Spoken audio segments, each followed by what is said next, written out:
Welcome to another episode of Out of Spec Dave, where today we're going to be doing a full-blown 100-point review of the 2024 Macan EV. We're going to check this car out and see what it's all about, and we're going to give it the rating. This is the third car that we're reviewing here.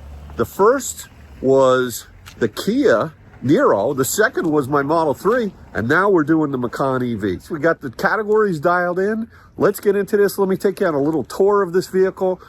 We have seemingly fixed the rattle in the back, which is good. I mean, fixed is maybe a long shot. I'll tell you what's going on with that. But let's at least give you our honest opinion of this Macan. Now, we did this road trip down to New Jersey about a month ago, but since then, the new Model Y refresh has come out, and the thing looks sweet, but we're not getting rid of this. This is staying in the Connor family. I know everyone, they don't think that's happening, but guess what? It is.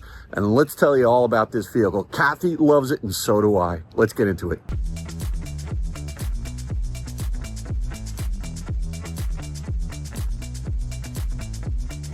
All right, so here it is. This is the 2024 Macan EV. This is the 4. And before we even get around the tour of the car, let me show you what the solution has been for the rear hatch. It's basically, instead of using a paper towel, we use this little terry cloth thing right here. That was one thing that I did. The second thing was I thought it might have been this little device over in here, but I think it was upside down, and that might have been rattling around. So what I did was I put it in there, and there it's fine. There are the paper towels right there. So it was a combination of this plus that little thing, and that I think has solved the problem. Now I will be taking this vehicle in for just an adjustment of the rear hatch. These things are still out pretty far right now, but the rattle's gone. So I think that you know, other than that, we really haven't had any issues or problems with the vehicle. So just to take you on a brief tour, this is in ice gray metallic. This is, again, the Macan 4. These are the 20-inch aero wheels, which look pretty sweet. And, you know, Kathy's been driving this every day. She loves the massaging seats, as all of you know. And it really is, I mean, a lot of people are, Dave, why did you buy this? Or Kathy, why did you buy this? The Model Y is so much better and better. But you know what? There's a lot of intangibles about this vehicle. You either get it or you don't. Kathy gets it. It's her hard-earned money. She's the one who has leased this vehicle for the next, well, let's see, 37 months. We've had it 2 months now, and she's loving it. So anyway, good-looking vehicle, and we're really super happy with it. The interior, she's got the massaging seats. Let's show you the interior here. And you've got the perforated seats. It's got ventilated seats, and the headrests move forward and back, which is real nice.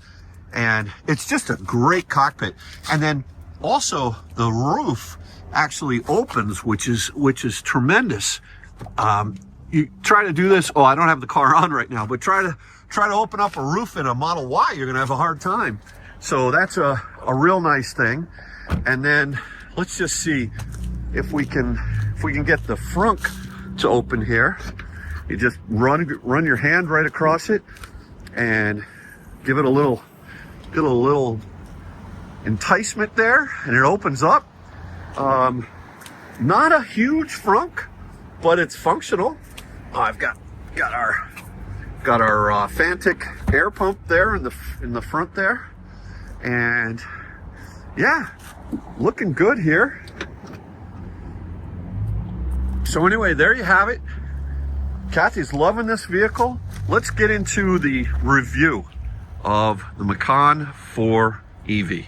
All right, so Kathy, if I know you have the papers, and I see you've also got a clipboard here, which is very official. Which is very cool. So there's your categories. Yeah. On this lovely clipboard, Mrs. Connor Orchestra. All right. So let's go over, there are 10 categories in this rating system that I've created, and I have not changed the rating system since I did the review of the Model 3 Performance. So this will be the third car that we're going to be reviewing, Kathy's Macan 4 EV, electric. So let's go over the categories at the top level. We've got charging, we've got technology. Can you read them off? Yeah, drivability. Drivability. Ergonomics. Ergonomics. Buying considerations. Use cases. Build quality. Noise and vibrations. Warranty. And your last category is service. Service, okay. So let's start off with category 1, charging.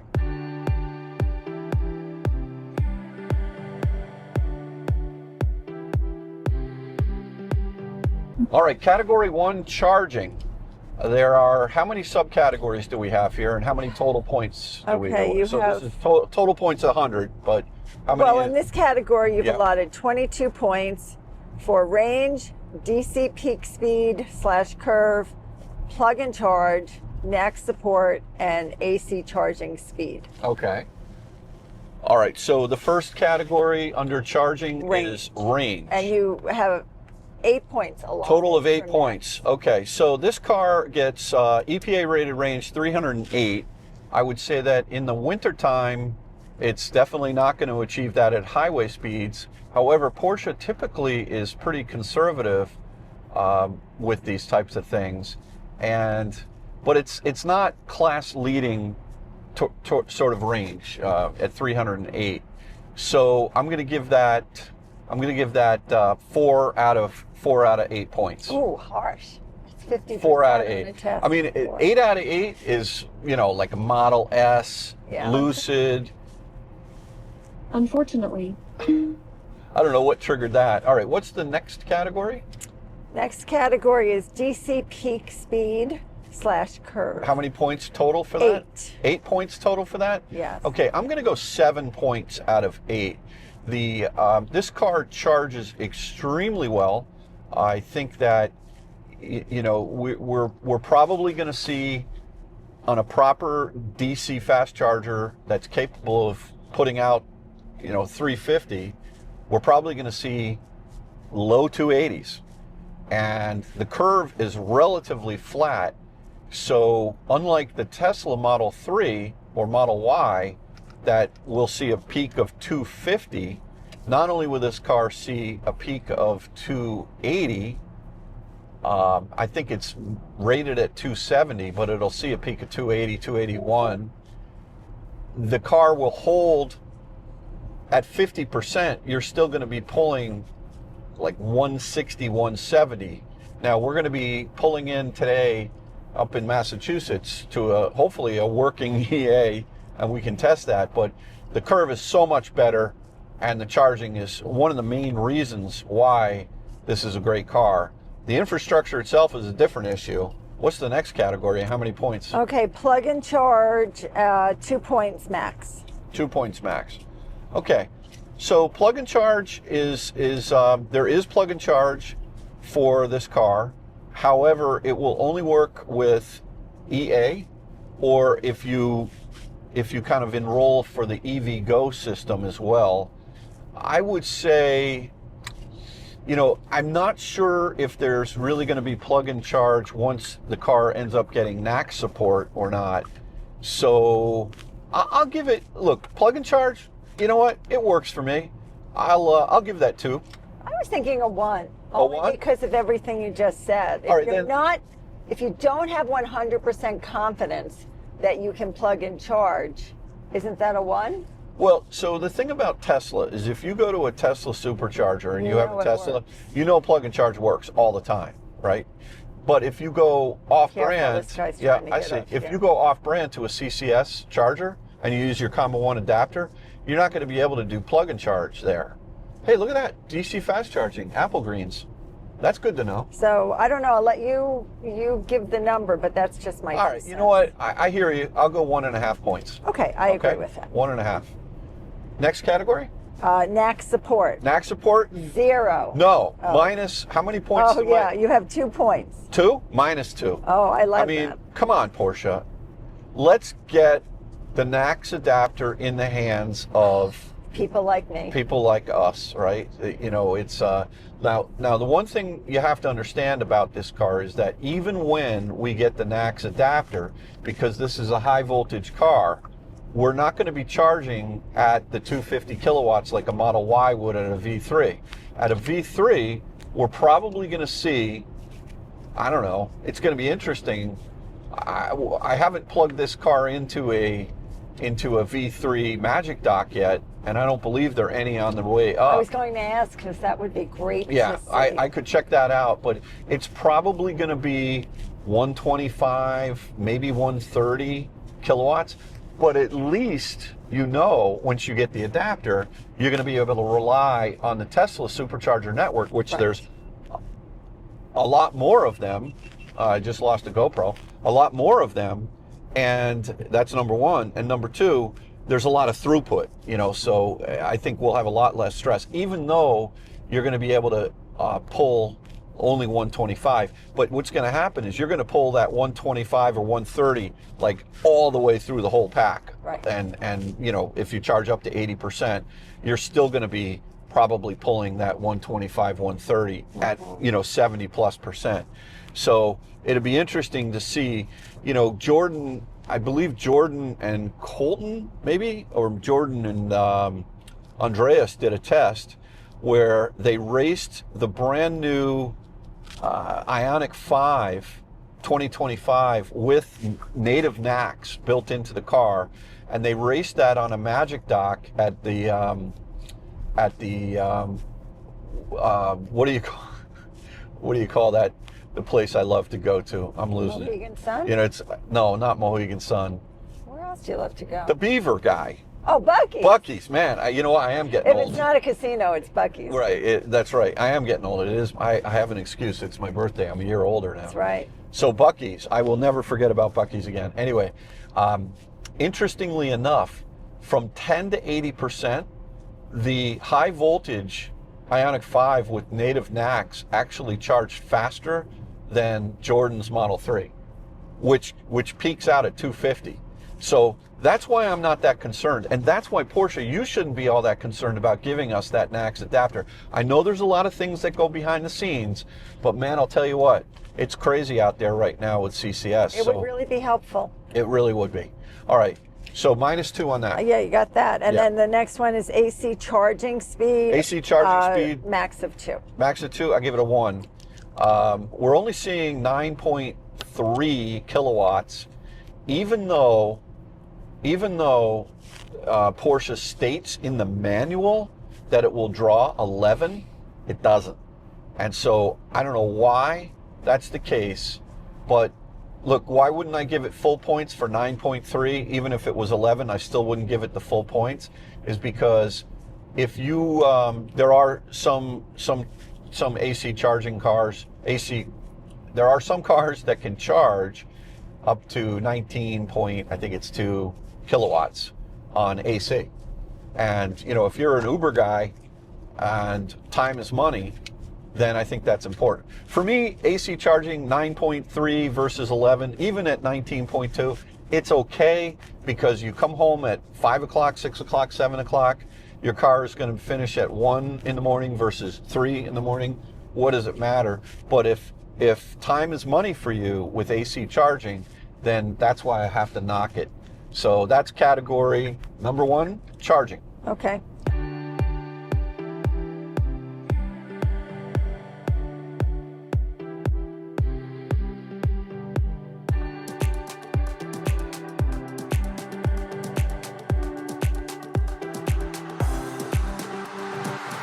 All right, the next category is technology, and there are a lot of subcategories under this. How many total points for technology? Total of 22. 22 points. Your first category gets 5 points. It's advanced driver assistance. Okay, advanced driver assistance.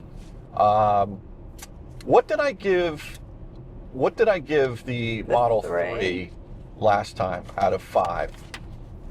I don't know. Did I give it, I think I gave it maybe 4.5 out of 5? Yes, you did. 4.5. 4.5? Okay. So the advanced driver assistance on this car out of 5 points, I'm going to give it 3. And the reason I'm giving it 3 is because there is, FSD is sort of the holy grail, right? And as much as maybe you or the next guy doesn't like FSD, FSD now is a singular stack between city and highway, and it's getting better and better, and that really is the gold standard. I would say that as much as I do like this system here, and I've been using it pretty much so far the whole time, it's good, but with respect to lane changes, this is very much like the HDA1 system in Hyundai, Genesis, Kia, where when you want to change lanes, it turns off the auto steer and you have to manually take the lane.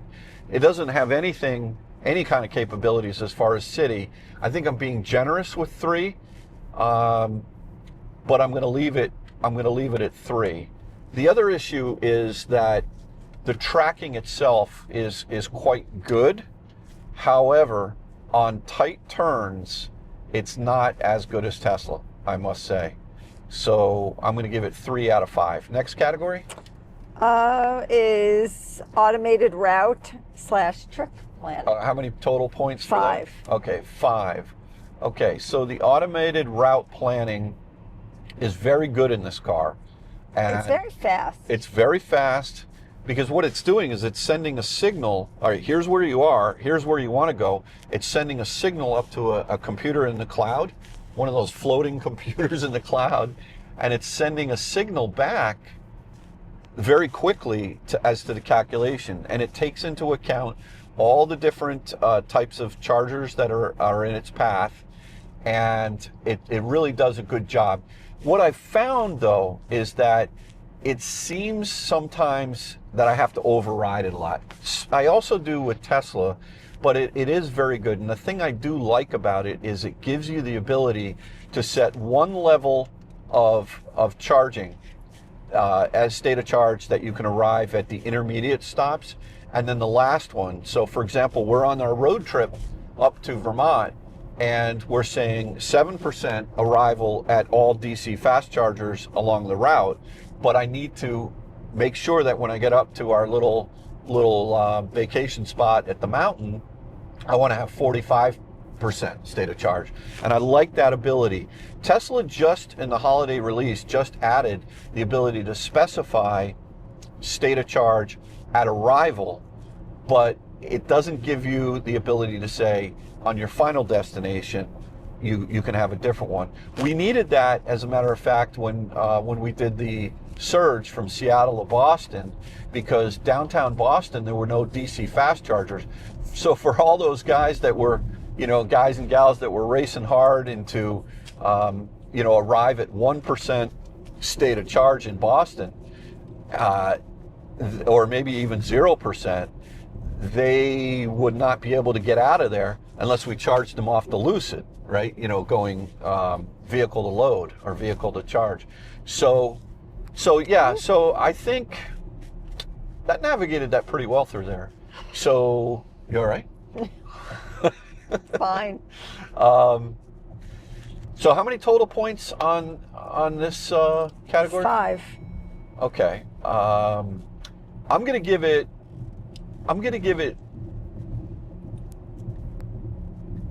Boy, I'm thinking between 3.5 and 4.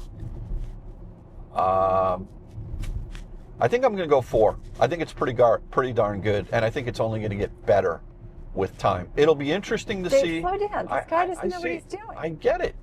So I think it's going to be interesting when the NACS adapter comes out and see how they incorporate the Tesla superchargers into the system.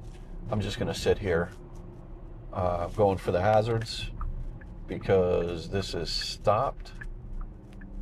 All right, next category. Battery preconditioning auto / man. Okay. Guess that means manual. Manual. Yeah. How many total points? 3. 3. Battery preconditioning. I'm going to go 2 points on this. I agree. Here's the issue. You can't really see that the car is preconditioning other than the fact that you'll watch the temperature starting to increase. Now, just like the Tesla, you need to be able to put the destination to the navigation. Otherwise, battery preconditioning will not get invoked. That's a prerequisite. And the reason it's a prerequisite is because there's no manual button to select preconditioning. Now, what it does as far as preconditioning the battery, from what I can tell, is the sophistication behind the scenes as when it's going to start charging. It does a good job. So out of how many points? 3? Yes. I'm going to go 2 points. I'm going to knock it because I would like the ability to turn on manual preconditioning for the battery. Next category? I think you already gave it a 2, right? Okay, so now we're on user interface. All right, the user interface. Out of 3 points. Out of 3 points? Oh boy. Oh boy. Okay. So, Kathy, I'd love your input on this. It's a complicated user interface. It's very complicated. You do have a screen in the front. With 3 choices. With 3 choices. To put there. You also have the availability, I believe it's a $2,600 option for a heads-up display, which is an augmented reality heads-up display, which is incredible. Which we did not get. Which we did not tick the box on, which I wish we had. And so, but the availability of that on this car is in its favor. The screen itself, touch screen, is, if you're used to a Tesla, you're going to feel like you're stepping back in time to something very conventional. And even though you have the ability to option the car for a third screen, which would be sitting right in front of you, Kathy, that would allow you to watch movies on the screen, Netflix, YouTube, and all of that I can't see, but that you can, so you'd be able to do that while we're moving. That's a pretty cool feature. But the user interface itself is quite complicated. What are your thoughts? I'm having some difficulty with it. I'm only able to, at this point, access a few things easily, and I'm not sure how to get back deep into the menu. There's so many choices, maybe too many, I don't know. Yeah. Yeah, it's not as intuitive as I thought it would be, so I definitely wouldn't give it a 3, no. Even though there's a whole lot in there, and there's something to be said for that, you know, if you geek out and you get in deep. But it's difficult for me. Steep learning curve, a lot of functionality. There's a simple thing that's going on Kathy's ID.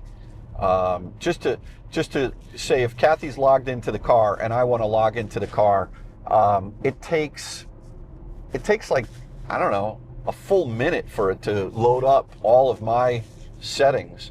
Right. And when I do load up my settings, just trying to adjust this right here. When I do load up my settings, I still can't figure out which setting it is that allows me to just walk away from the car and have the car lock itself. And it's on my setting. And on your setting, it does. And I can't find the setting where it does that. Right. So that's a little bit strange. So user interface, I think, as much as I realize this is a whole brand new system, this is a different system from what the Taycan has. It's all based on Google Android, and there is a lot of good features in here. I would just say that I feel like I got to go a 1. I'm not going to go a 0. Oh, wow. Okay. I'm not going to go a 0, but I think that it's zippy, it's okay, but I think that's just the complexity of it and the way that that goes about it. I mean, it's not simple, so it's hard for it's just hard. Someone to just get in the car and go, yeah, push that and that. Yeah. I found that, the Tesla system is much easier. Yeah. The other thing is, I do like the fact that it has wireless CarPlay. And also one of the things about CarPlay, if you use that, which I like to use, and we're using it right now for, road hazards and to find out where, traffic situations are, that is a great feature, but oftentimes it drains your battery. So, this functionality of having the wireless charging, it's my understanding is that the wireless charging that's in this vehicle, it's like 3 times faster than what's in the Tesla. from the wireless charging. And because it doesn't get hot because it's got a vent here for cooling it. Very good. So it works really well. The integration, I like that. You know what? I'll go 1.5. Okay. I'll go 1.5. I felt 1 was a little harsh. Yeah, 1 is a little harsh, but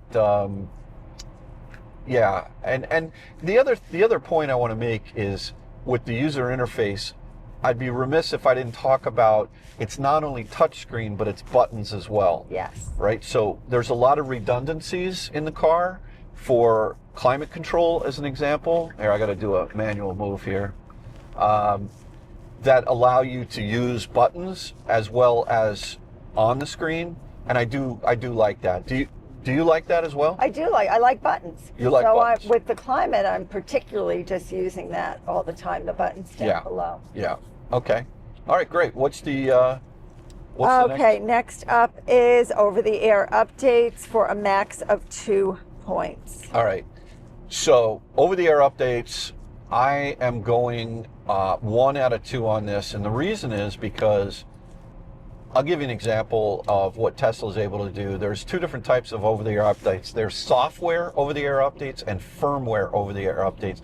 Think of it like a basic over-the-air update that they could show a different color in the screen or a different feature in the vehicle that's shown to the user, the driver, as opposed to something that's going into the inner workings of the computers within the systems of the car, the firmware versus the software. And we just got a message that we're going to have a recall on your car because of the headlights. Have you noticed at night people flashing you? I feel like they're up high. They're up high. And the headlights are super low in this car. They're down below where the daytime running, you know, that little 4-pack LEDs, those are just daytime running lights. And so the headlights are lower, but they're angled up. And we're going to have to take that in. I would think that should be an over-there update, and it's not. We're going to have to take it into the dealership. So until I start to see OTAs, I can't go. I think that's fair. Yeah. I think that's fair. So the max points on that was what again? 2, and you gave it a 1. I gave it a 1. You know, yeah, all right, I'll stick to a 1 on that. It does have over-the-air updates. We'll have to see to what level they're going to be. There's a lot to be said. It's a proven thing. You'll remember, some of you will remember Volkswagen and the ID4s. They were promising over-the-air updates for years, and they never delivered them. And guess what? This is CarLinkit is the same company that does all the software for Volkswagen, Porsche, and Audi. And I don't want to knock the Porsche guys because they're somewhat held captive to the mothership of CarLinkit for software. So I'm almost thinking I'll go 0.5. I want to go lowering it? Yeah, I want to go lower. I want to see something out of Porsche here with over-the-air updates. You know, as a matter of fact, one of the reasons why this car was delayed by months, Kathy, of us getting it was because that's true. They didn't have the over-the-air update. That's right. Right? And so they had to do a dealer installed over-the-air update or port installer. My car sat in the port for a very long time. It sat in the port, and then after it got released from the port, then the dealer actually did the update to allow the car to do over-the-air updates. So I kind of got a nasty spot in my heart for OTA and this Porsche Macan.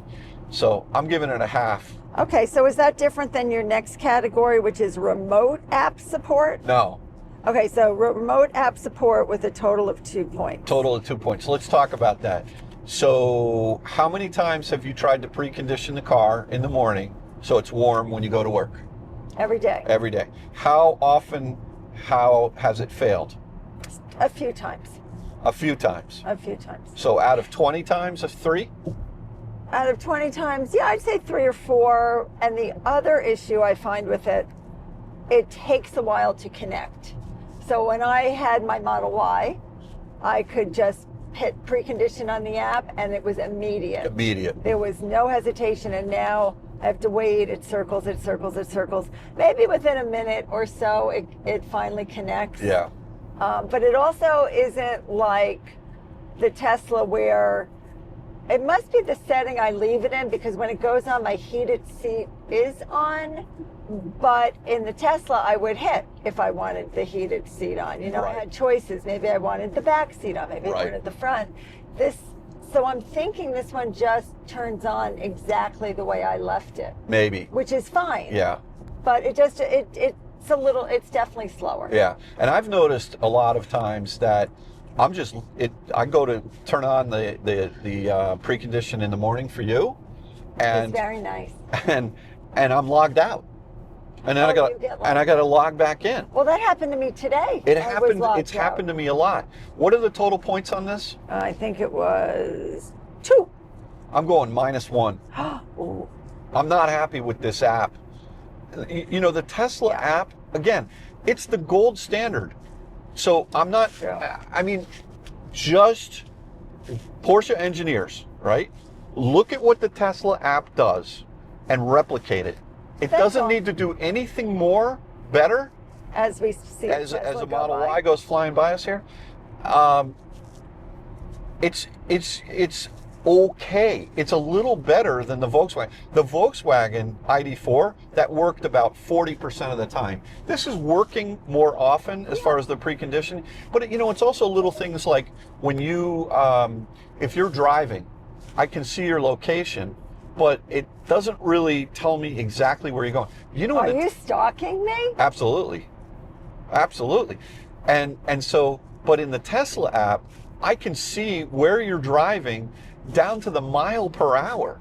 It's that's true. I'd forgotten about that. It's so good. So anyway, minus uno on that. Okay, I can live with that. Okay, next category is your sound system / Apple CarPlay. Okay. 1 point. 1 point. I'm giving it 1 point. Okay. I mean, this is a surprise here, guys. The base. This was Kathy's decision. It was what I think $1,000. I don't know, but you option wanted, for the Bose. Kyle was on me about getting the Bose, and for the amount of time I actually listened to the radio in the car, it's not worth it to me. And I'm so glad, because even Kyle said, "Oh my gosh, this sounds great." It does. It's really crisp. And as a matter of fact, when I was in Stuttgart and I was driving the 4S and the rear wheel drive, some of the Porsche corporate guys were saying, "Oh, you're the guy that actually ordered the Macan with the bass stereo." You were like famous. And I would say the general consensus now is you made the right decision. Save your money. Don't get the Bose. If you really want to get a better stereo, spend the $5,600 and go for the B&O or whatever system it is that they put in this car. It's crazy. Kathy does make a good point about the rear trunk. There's not a lot of room in this car. We're going to talk about storage in a little bit, but you do lose the under trunk storage in the back because of the subwoofer that goes in the back for both the Bose. But the better stereo system, you lose the whole thing. With the Bose, you lose about 80% of it. So Apple CarPlay is a plus, and it's wireless Apple CarPlay, and it's good. It's for the whole screen. Way better implementation than what was in the Lucid, for sure. So what's the max points on stereo? Well, you already gave it a 1. Oh, yeah. I definitely give it a 1. Because of the Apple, 1. Okay, that was full points for that. Now, the last category in technology is blind spot assist / other safety, and you have 1 point. I give it a full 1 point. I mean, you not only have these very large indicators in the mirrors that change colors. I love them. Talk about it. Well, you know how I used to get annoyed with Tesla. Now they finally have them in. But these are 3 yellow sort of caution squares that come up in the side view mirrors. There's one right now. You probably can't see it. But so clear, and it's great, and I see it. And that's all I needed. But in addition to that, the sidebar. The side will turn, so I have it on a blue color now, color choices. Right. But when a car is also coming up on either side, it will start flashing yellow. Right. It's very good. So the ambient lighting is interactive in this car. Yes. Which is quite amazing. If you're gonna, you know, and even the ambient lighting in the front here, if you're about to crash into something, it'll turn and flash red. It really is. It is a nice implementation. So max points on that. Yeah, and also, you know, it has the lane keep assist. It has those things which I find are very helpful. So it pushes me over if I've wandered a little too much. So I think it's very safe. The it also has rear cross traffic alert. Yes. And it also has a camera in the front. And so when you're parking the car in the garage now, you hear a tone that becomes monotone. You stop and you now can gauge it. Right. Whereas beep, beep, beep, beep, beep. And then you know you can stop. Yes. I would say the implementation of that is very good. And it will also, if you're in reverse and you're about to hit something, it will slam on the brakes. So all of that is great. How many points do we give? You only gave that one. I feel like safety should have more spots. More points. But this is your system, so it got a full 1. Yeah, it gets a 1. Okay. All right. Next category. Oh, let me just say one last thing. The one thing that the Tesla does and the Hyundais do is they do give you a video camera shot in the screen of the side. You don't have that in this car. Do you miss it? No. You don't miss it. Oh, you mean the little circle camera? Oh, I did like that. I got used to it. Okay. Yeah, that was a nice feature in the Tesla.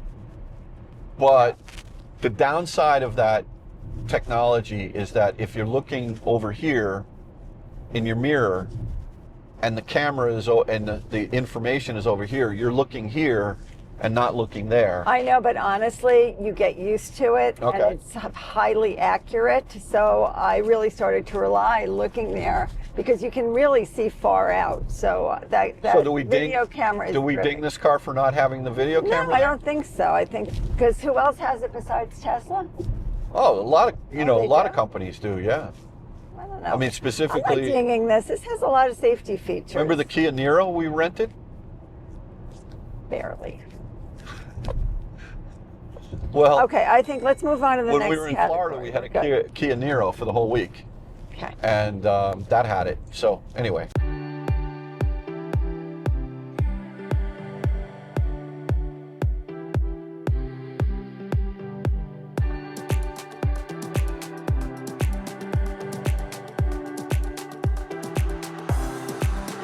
All right, the next category is drivability. How many points is that? You have 15 points allocated for it, and the first category is acceleration.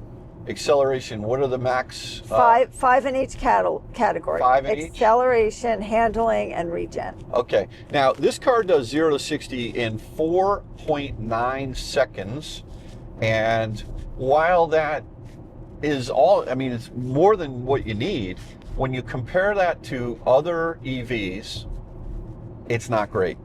The other thing is that if what you have to do is the tuning of the pedal. There's a lot of throw in this pedal, so you really have to push it down far in order to have the car accelerate. If you do go into sport mode, there's all kinds of settings in that which we'll talk about in a moment, which I like, the customization. But it definitely changes the throttle mapping a little bit, but it's a very Porsche thing to have a longer throw. That way you can modulate the pedal in a little bit more increments. Whereas I think in a lot of other cars that I've driven over the years, you touch it and it goes, and it's like, it gives 75% of the acceleration with only putting the accelerator down 40% of the way. This is a much more linear curve. Having said that, the acceleration out of 5 points, I'm actually going to go 2.5. Okay, handling. 5 points. Okay, so this is 5 points. Yeah. Oh man, I'll tell you what. I'm gonna go 2.5. Wow, why is that? The handling, this is kind of floaty, and it kind of firms up a little bit when you put it into sport mode. But I'm basing my thought process on when Kyle and I and Alyssa, when we just took delivery of the car, we were out in the canyons in Colorado, and Kyle really pushed it, and he had to work it. And it's very capable. It'll lean over and it'll bite, but not like a sports car. It's an SUV, and I don't think that, I'm not giving it 0, right? So don't get upset at me, but it's not, I mean, a 5 out of 5 would be, you know, like. What's that, a Taycan? Yeah, I would say a Taycan, or even, what did I give my Model 3 performance? Probably a 4.5. Maybe, let me see. And that's got track mode V3. It's got a lot of different things. What did I give it? You gave it a full 5 points. 5? Okay, you know what? And I think it deserves it. I think that with the Model 3, they got it right. They got it. It's soft. Now, this car definitely is smooth on the road. It's an air suspension, and you can firm it up with sport. But as far as handling goes, you know, it's okay. It's an SUV. It's not. You wouldn't expect it to be a 5 out of 5. I also am not saying it's a 0, and it's definitely not a negative. So I go 2.5. Okay, regeneration, 5 points. Okay, so let's talk about this. In pure numbers, the regen on this car is 240 kilowatts versus 76 kilowatts in a Model 3. So it's got way more regen than I'm just comparing it to the Tesla because that's fresh in my mind. But the way with which the regen is tapped into is not something I like. The off-pedal regen is very poor, and the only way for you to invoke the regen is using the brake pedal. Now, once you use the brake pedal, it's tremendous amount of regen before it uses the friction brakes. So a true driving enthusiast who is maybe not looking for some false sort of input from the car itself slowing you down just by taking your foot off the accelerator, the Porsche guys, the purist guys, that's why they tuned it that way. But here's the thing. This PPE, the platform performance, I forget what they call it. It's a shared platform between the Audi Q6 e-tron, A6 e-tron, and the Macan. And the Audis have a lot more regen off pedal, and they also have one pedal driving. Okay. And this car doesn't have it. So even though this has a tremendous amount of regen, I'm going to say, are you ready for this? I'm going to say 1 point, because of the way that they are implementing it. Now, what I would ask for, and I have already asked for it once in this video, I will ask for it again, is a simple A/B switch. I want to be able to have either a very aggressive implementation of off-pedal regen with one pedal driving, or leave it the way it is. But let me choose. Let me choose. 1 point. You give me OTA update, I'll give you 5 out of 5 because the regen's awesome on this car.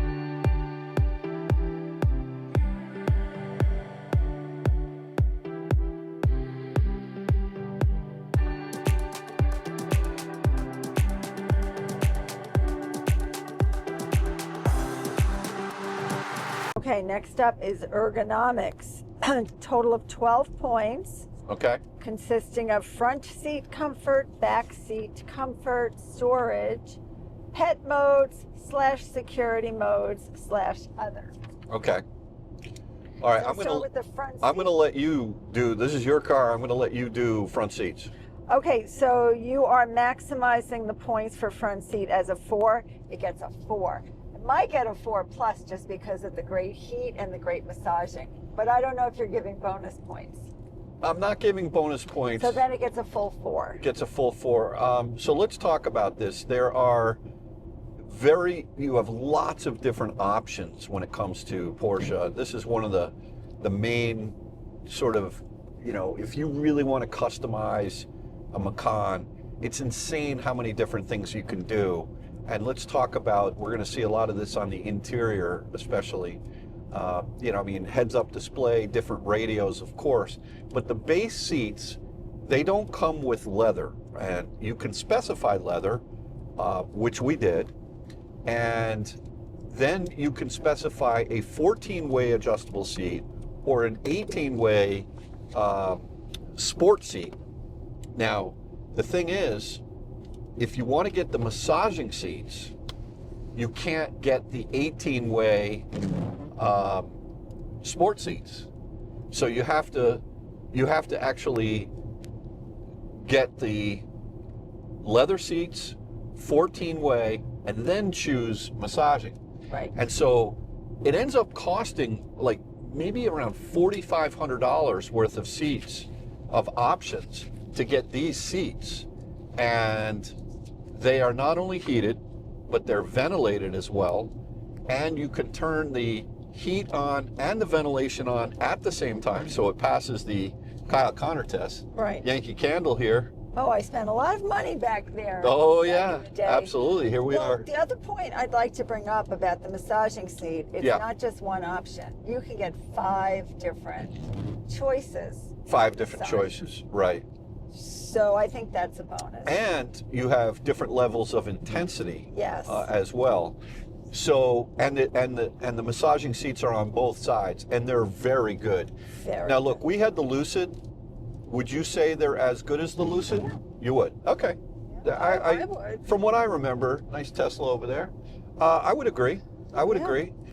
So 4 out of 4 on the Yes. front seats. Okay. Okay. The one thing you did option on here were the crests and the headrests. True. Right. And then you They're know, so subtle, and yet they look so it made you good. happy. Yeah, I think they look Right. great. Right. And that actually makes the car go 1/10 of a second faster as well. Oh boy. Not a lot of people know that, but it's Okay. true. So moving on, you have backseat comfort. Okay.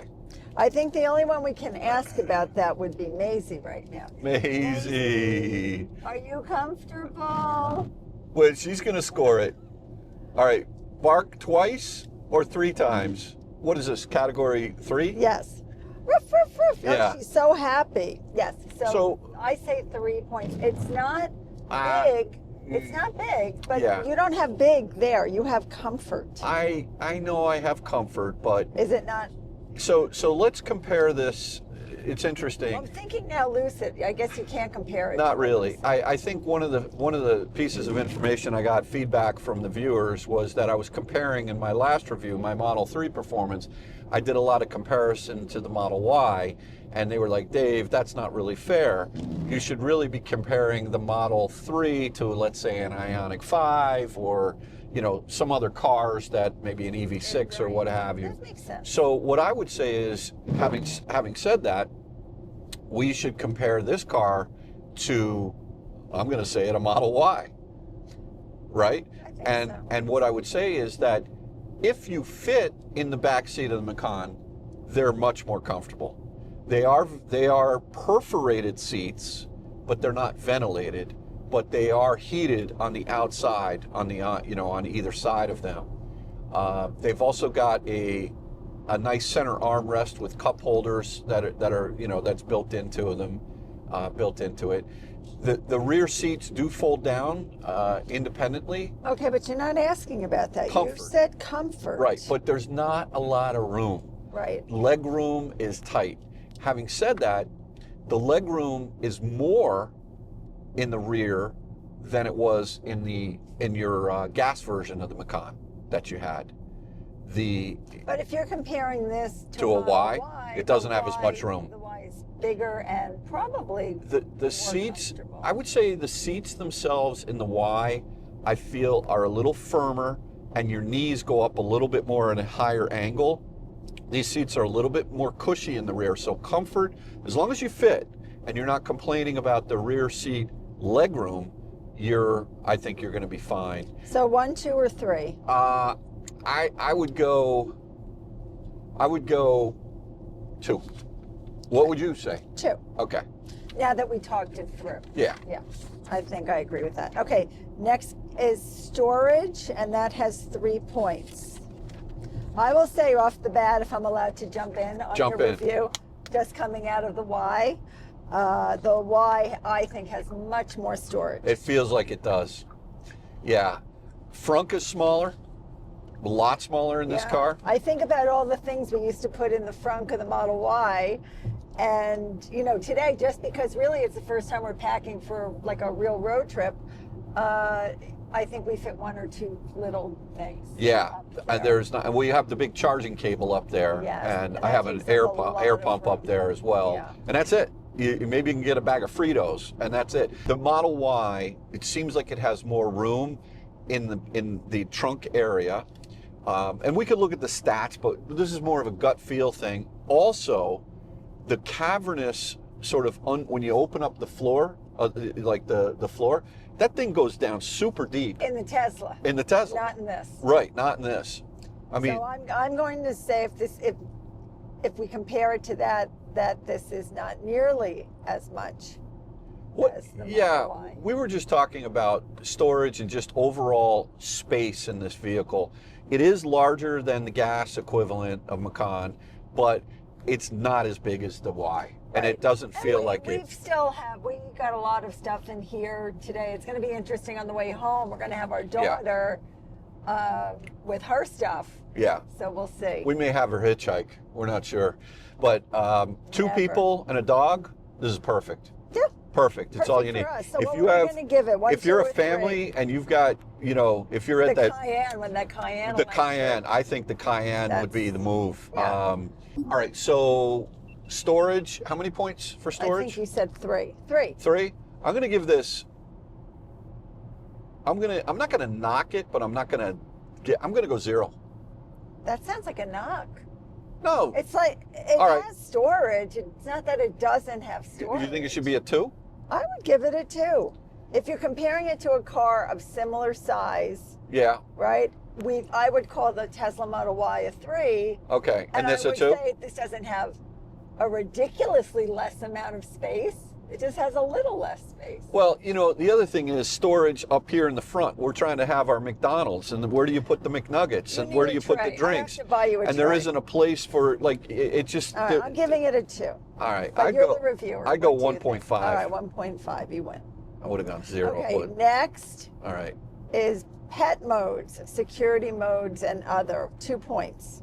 2 points. All right, so.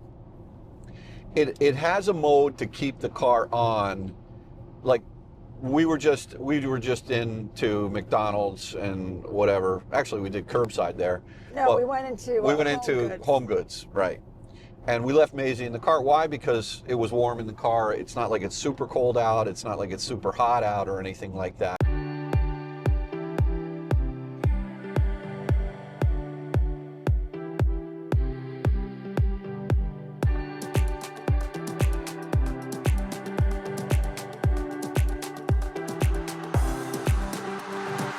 Okay, next up is buying considerations. Yeah. It's a total of 8 points.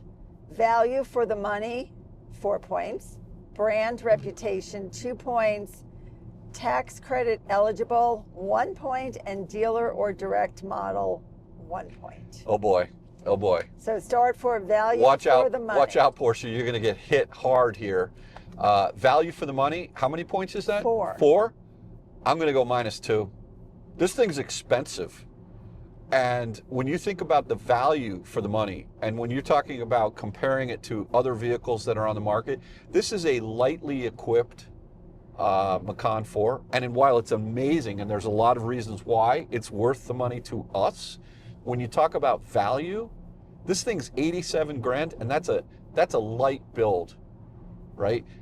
These cars can go up to $110,000, $115,000. Because you can spec them out and put all kinds of things. You can do custom paint, you can do all kinds of crazy stuff. Value and Porsche, those two words, they do not mix with each other. Next category? Well, I'm just going to stop you there because I think it has excellent build quality. That's not what we're talking about. That's not part of value? Value is like, you know, on paper, the Model Y now. Oh, you have a category for build quality. We're going to talk about it. Oh, I didn't know. The Model Y, just so you know, faster than this. It stops shorter than this. It has more room than this. So it's not, that is those tangible things that you can measure on paper. This car gets blown away. Value. Okay, so did you say -2? -2 on value, yeah. Okay, next up, brand reputation. I think whatever the category is, brand reputation, is it 2 points? 2 points. Okay, I'll give it 2. Coleraine? Coleraine? Yeah. Oh, I see. See, if I'm not looking, I don't know where I am. Yeah, Okay. we're in Coleraine. Yep. So there's a good coffee shop right Yeah, over there there. is. And then the farm stand is right up over here. They've got amazing apples in September and great corn. And so, look, Porsche has an incredibly good reputation. So there's a maximum of 2 points here, right? So specifically around reputation, I would say it should get 2 out of 2 because a Porsche, right? What did what's his name say in Risky Business? There is no substitute, right? Yes. Although there are a lot of substitutes these days, the reputation of the brand is amazing. Now, there's a lot of people that are criticizing Porsche for lots of different reasons, whether it's software or all these different things. So the reputation is getting sort of tarnished a little bit. I mean, if you saw the build quality video that Colton and Kyle did on this car, and I refuse to watch it. And you know, I mean, they kind of trashed the delivery of the vehicle in terms of how the paint was not necessarily in pristine condition and all of that. But so the question is, historically, Porsche has had a very good reputation. And therefore, one would say 2 out of 2 is what it deserves. But as I'm talking this through, I think maybe not the 911s, the GTRS, the GT3s, and all of that. But this Macan, I think a lot of people are saying, oh, that's not really a real Porsche. You know, oh, you could get the same thing in an Audi for 10 grand less or what have you. So I think that the reputation of the brand is getting a little bit tarnished for a number of reasons. And because of that, I think I'm going to go 1, not 2. Okay. Okay, next up, tax credit eligible. So this is a category 1 point. It's not eligible for tax credit unless you lease it. Tax credit is going to go away. So I think I may even kill this category going forward, but because we leased the car, the $7,500 federal tax credit was applied as a cap cost reduction, which was a good thing in this particular case because of the way we, in effect, financed this vehicle with a 39-month lease. But the car does not technically qualify for a federal tax credit, so I would say -1. Oh, -1. Yeah, because it doesn't qualify unless you do the lease loophole. Okay. Dealer or direct model? Dealer or direct model. Look, no offense, Fort Collins, Porsche Fort Collins, we love you, but I'm going to go, what is this, 1 point? Yes. I'm going -1. Dealer, I don't know. Porsche dealers, they're a special breed. They genuinely tend to be better than most. So I'll change that from -1 to 0. But the whole model, the dealer model, is not one that I love. It's just not. You got negotiations, and you know, we didn't get a discount on this car. That's what happens when you're a new adopter of new technology and you put the order in early. And now you walk into a Porsche dealer and you can buy the car for a lot less, right? When you're dealing with manufacturer, everyone gets the same deal at the same time, whether it's Tesla or Lucid or Rivian and all of that. And you just have a lot less stress. There are other reasons why it may not be as good to buy directly from the manufacturer. Porsche really takes care of you, but I'm just not a big fan of the dealer model, although I love to buy cars from dealers because it's fun. You do. And you hate when we go in. I like when you order a Tesla, it's on the computer. Yeah, it's like done, that, thank 20 you. seconds is like done. So I'll go specifically for this particular dealer network. And I'm not talking about Porsche Fort Collins. I would give 1 out of 1, sure, for Porsche of Fort Collins. But in general, just the whole dealer network, the fact that you have to buy this car through a dealer, let's go 0. That's what you said. Yeah. Okay.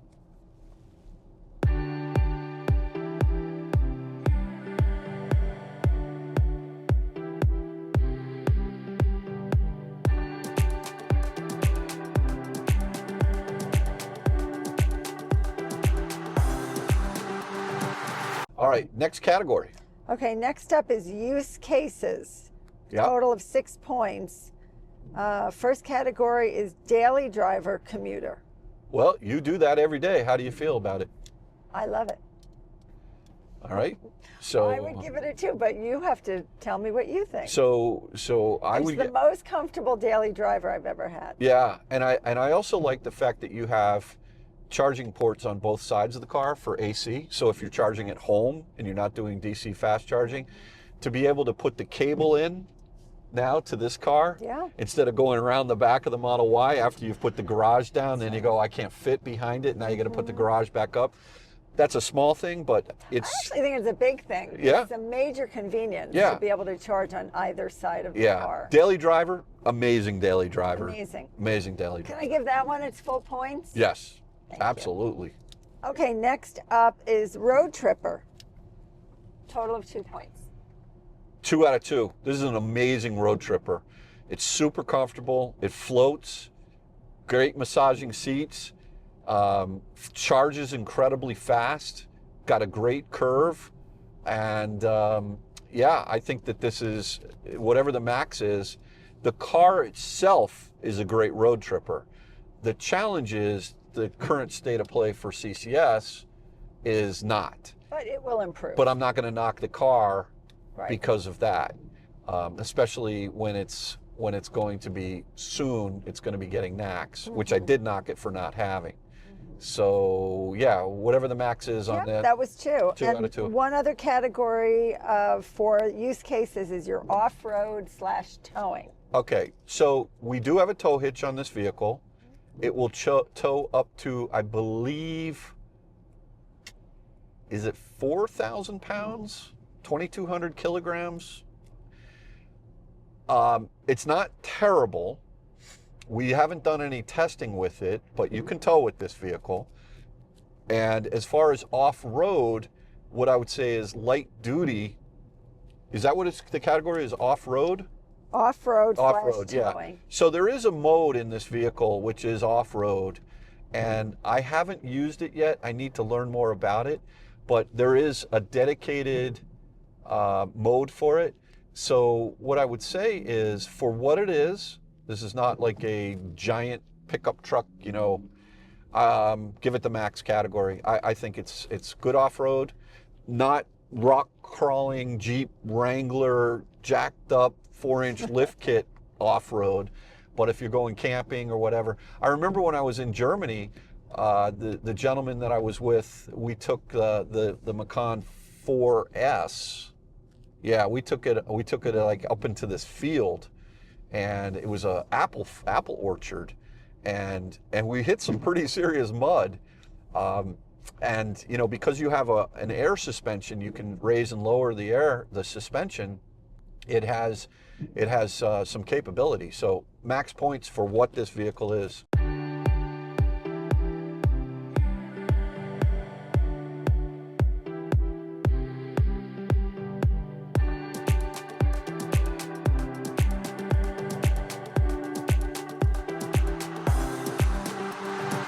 Next up is build quality. Build quality. Total of 6 points. You have one category here is paint, panel gaps, door thunk. Oh, is that why you made me do the door thunk before? 4 points.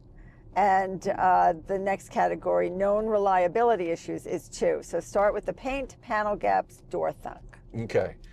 To my eye, the paint and the panel gaps are better than Tesla. However, Colton trashed this car in his review because he's got a real seriously keen eye. The guy is like a perfectionist, but he also has a higher level of expectation because this is a Porsche. So I would say that the paint, the panel gaps, and the door thunk, to me, are all good. However, if you look at really closely, and it wasn't the quality of the paint coming out of the factory, it was the prep of the car. If you remember, they put these white plastic pieces on the car to protect the car. But what they don't do, and Colton he used to work at Porsche of Fort Collins, And he said that at the factory, for years, they aren't letting the paint cure. So it's still kind of soft. It's like Jell-O that's not completely gelled yet. I wonder why. And then they put the plastic on it, and then there's moisture underneath, and then the plastic shrinks, and what it does is it marks the paint. Now he can see it, I can't. So for me rating this car, I would give it the full points on the door thunk, the panel gaps. I know, but knowing what you know about the paint. So what are the max points on this? 4. Go 3. Okay. Because you have inside information. I know, but had he not told me that, I wouldn't have known. Yeah. And like, you know, the paint thickness, we have a paint meter and all that. It's pretty consistent. Yeah. It was just more his issue was more with the way they're prepping the car than anything else. And the panel gaps, you know, they're even as far as we. I mean, they seem I think so. Totally amazing. I agree. Okay, known reliability issues, 2 points. So this is a brand new car. I don't think it's had time yet to earn a bad reputation. Although we do have data points with the Taycan, you know, the electric version. It's not the Taycan. I know it's not the Taycan. So I'm having a hard time understanding how to answer this question. I think that, I don't know, what do you think? I haven't had any issues so far. I mean, I don't know. I mean, we've had It's a new car. We had that rattle in the back, which I think is. But is that a reliability? That's not really issue? reliability. That comes under build quality, and by the way, it's that was not delivered to us that way, and I think it's now fixed. So there's something a dealer's going to nail that. They're going to fix that. Yeah. And some people were saying it could be the spoiler in the back, which is a mechanical, you know, it's an automatic thing. Well, that's next. This is your next category. So known reliability issues. Since we don't know of any, give it the full points. I would give it the full points. Okay, that's fine.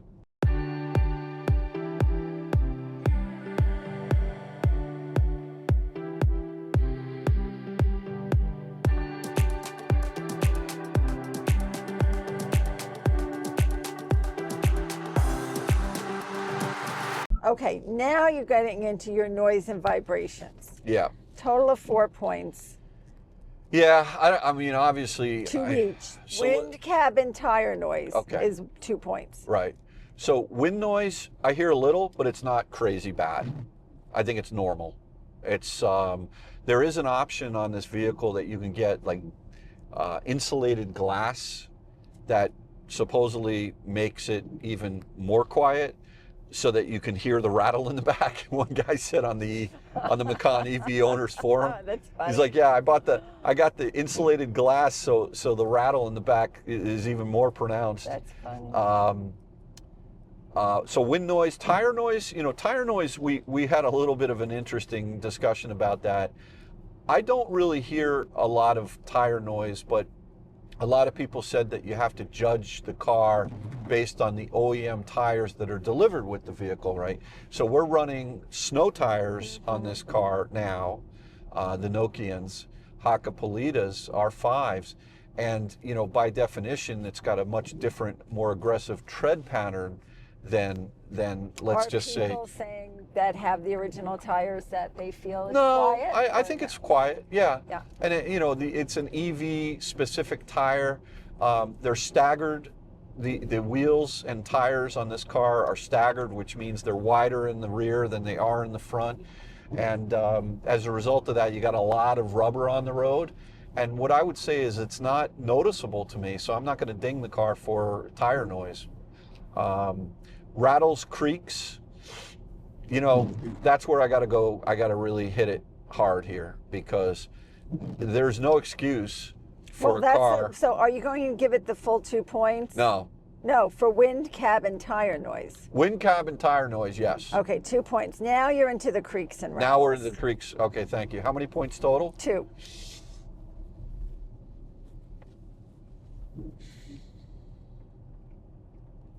When am I speechless? Never.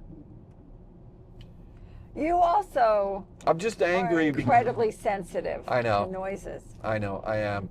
I think I got to give this a 0.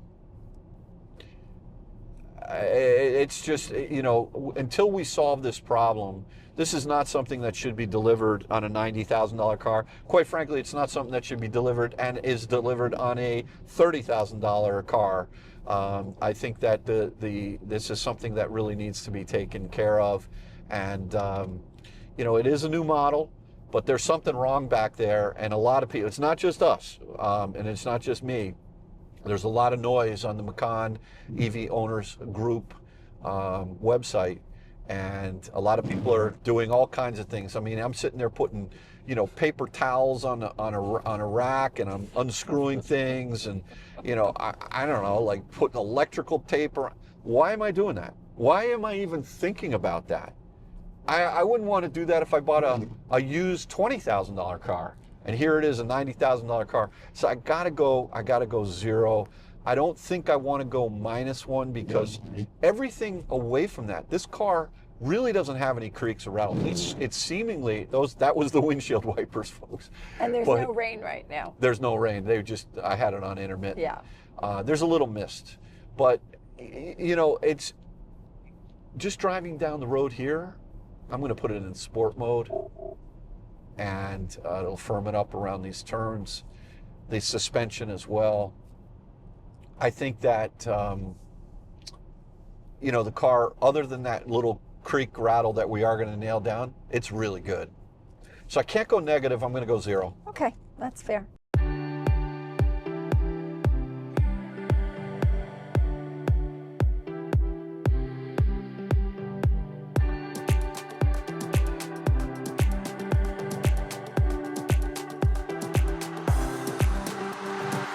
All right, so let's talk warranty. This is a typical warranty. It's not 336, it's 4 years or 50,000, which is good. With the warranty, you really have to make sure that you're keeping the car under the maintenance schedule that they want and using Porsche approved parts if forever there's a reason why you use something other than that. So be careful with that. And Porsches can be expensive to maintain. So watch out for what the maintenance schedule is. On the corrosion perforation limited warranty, that is 12 years, no mileage limit, if you will. So that's pretty good. The high voltage battery, this is very interesting. I'm not going to go through all the details here, but they give you very good specifics as far as what is covered, as far as the battery goes, you know, what percentage of the battery life is left after a certain amount of time. I like that. That's real good. And then there are some other things that are particular to the EV here, which are emergency towing, but more importantly, if you run out of charge, and the thing is, if you're within a 50-mile radius, then Porsche will come get you. Otherwise, they'll call someone else. But they'll also be able to come and get you if you run out of charge, I think up to 5 times a year. So that's pretty good. I give this 3 out of 3 points here.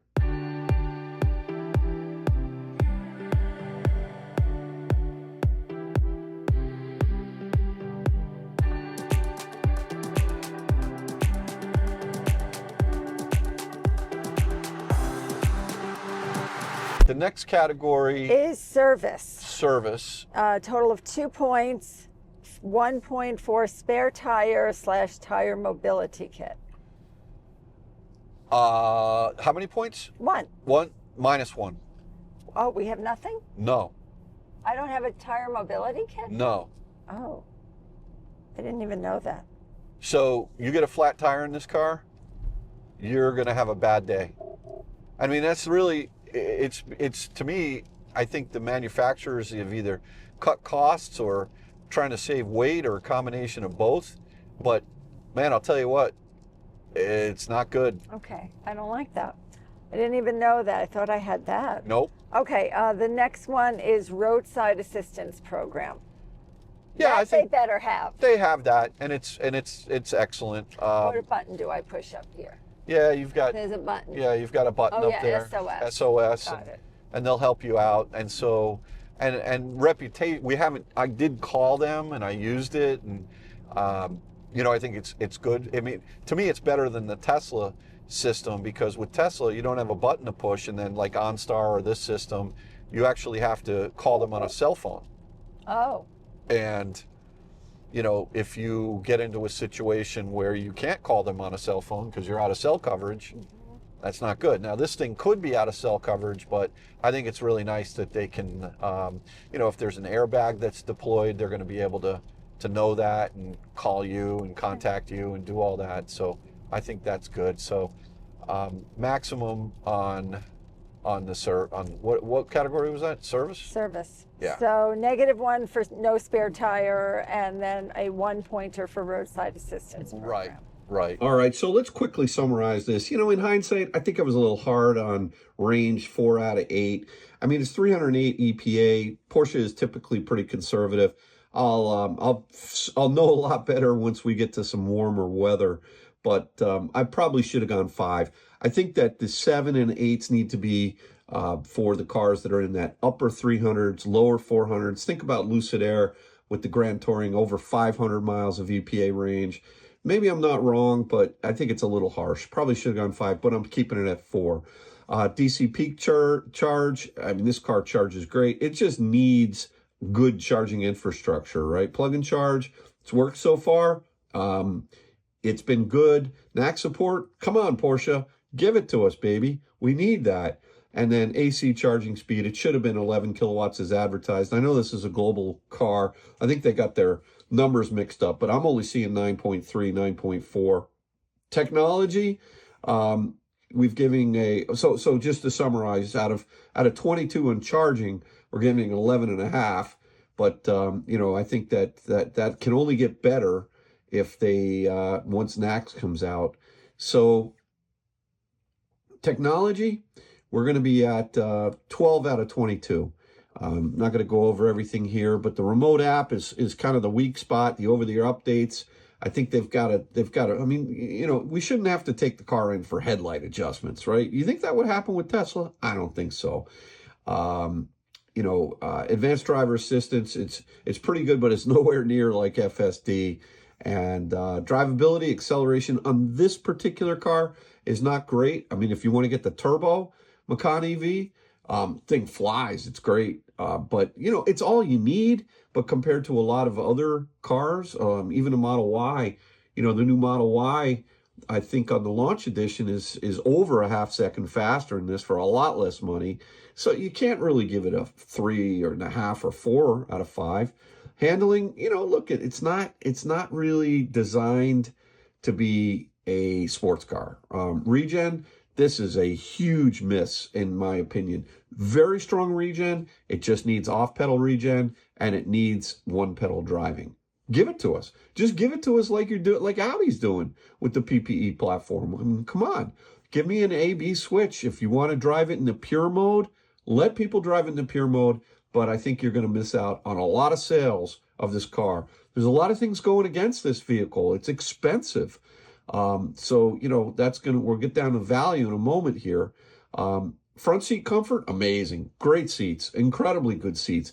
The fact that you can choose what you want in this car. This is a custom car, right? And you can't really compare it to a lot of other cars because, that are the value price points, because you can get anything you want in this Porsche. I mean, there's so much optionality in this car, and you'll pay for it. But if money's no object, this is a great way to go. Front seat, back seat comfort, I think all of this storage is just not there. I think it'll be interesting to see what the Cayenne, if you're a family of 4 and you're going to be lugging stuff up to Vermont, I don't think the Macan's going to cut it. I don't think the regular Macan would cut it, but just, please go test drive it with your kids and make sure it's got enough room for you. Pet mode, it would be great to have dog mode, like pure dog mode. There is a mode there, but it kind of keeps the car on, and it's not really where I want to go. Value for the money. Boy, I'll tell you what, this thing's expensive. For us, we're happy. We chose to spend the money. We wanted to do it. We did it as a lease. We know this thing's going to tank in value. Imagine 2 years from now, 3 years from now, you'll be able to pick up one of these Macan EVs, for unbelievably good prices. I mean, you can see what's already happened to the Taycans. You're going to be able to get some really good deals. But we wanted to get this car. Kathy fell in love with it. It's what she wanted. She's happy, therefore I'm happy, right? Brand reputation, I think it's going down a little bit. I mean, Porsche, if you're talking about the three-pedal cars, the 911s, they're great. But they're kind of going off the, some of the things that they're doing is, especially by having this shared platform, it's a bit of a challenge to keep that reputation up. Tax credit eligibility, I mean, I think that's going to go away anyway, but this car is definitely not eligible just because of where it's made and what have you. We were able to capitalize on the $7,500 cap cost reduction on the lease because we were able to take that. That was one of the major considerations as to why we went with the lease as opposed to a buy, not just the resale value, transfer that over to the corporation, right, to Porsche Financial. Dealer direct, listen, I can't say enough good things about Porsche of Fort Collins, but I can't really say all that great things about the dealer direct dealer model itself in general. Although Porsche generally has very, very good, dealerships. Just that there aren't a lot of, how do I say this? There aren't a lot of the number of people at the dealerships that really know the EVs as opposed to know the traditional cars. It's not the ratio where it needs to be. I still think they need to do some work there. Anyway, use cases, we're giving 6 out of 6 on that. Build quality, 5 out of 6. Noise and vibrations, I think that I was a little hard on the creaks and rattle because I've subsequently been able to find out what the problem is on my car. I think it might have been that wheel lock, although I am keeping that terry cloth in there and I need to bring it in. But the reason why I dinged it to 0, and I still feel good about this, is because of the fact that so many people are complaining about the rattles in the back of the car, and it just shouldn't be. Bumper to bumper warranty, limited warranty, the battery, it's not quite as good on the battery, the high voltage battery, as like say the Model S's and the Model Y's. I think that even on the 3s, I believe they're 120,000 8 year, but it's still, for our purposes, it's fine because we're only leasing it for 39 months and $15K per year. And then as far as the spare tire mobility, listen, you got to give us something more. These are N-rated tires. I think that, if you get any kind of a flat, they're not going to repair these tires. Porsche will not do it. It's just a pure replace, and they're not cheap. So what are we left with? 52 out of 100. Compare that to the Model 3, even though it's a different car, it was 20.5 points higher. So there's a lot of things that are, a lot of people, this is not the car for you, but this is not a mass-produced car. This is a car that's produced out of one factory for the entire world, and it's not as if they're even trying to compete with the Y. It's a specialty car. It's for the special person, like my wife, who really wanted to get the Model Y, and she did, and she's happy. And so it is premium. It is more expensive. On paper, it may not be as good as others, but you know what? Go test drive one of these cars. Even though the score, I think, is a very fair score for everything that we have gone through here in great detail, and I appreciate you staying with us. 52 out of 100, that's a fair score. So anyway, thanks again for watching another episode of Out of Spec Dave. We'll catch you on the next one, and hopefully we'll be able to test lots more cars like this. Take care now. Bye-bye.